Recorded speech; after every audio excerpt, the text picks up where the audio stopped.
স্ত্রীরা বেশি কিছু চায় না, সারাদিনের কষ্ট ভুলে যেতে পারে যদি স্বামী একটু মায়া করে মাথায় হাত বুলাই দেয়। সুবহানাল্লাহ।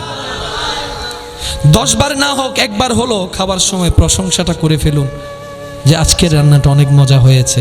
দেখবেন ওই একটা প্রশংসায় উনি গরমের মধ্যে আগুনের চুলার সামনে দাঁড়িয়ে রান্না করার কষ্টটাই ভুলে যাবে।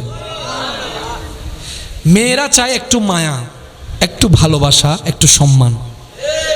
আর স্বামীদের সবচাইতে পছন্দনীয় বিষয় হচ্ছে আমার স্ত্রী সবার সামনে প্রকাশ্যে গোপনে আমাকে সম্মান দিক সবার উপরে, আমার কথায় হাঁ কে হাঁ বলবে, না কে না বলবে। হ্যাঁ, আমি যদি কোনো একটা ভুল পরামর্শ দিয়ে থাকি আমাকে আলাদাভাবে বলুক, কিন্তু সবার সামনে এমনভাবে প্রেজেন্ট করবে আমার স্বামী হাঁ বললে আমি হাঁ, আমার স্বামী না বললে না।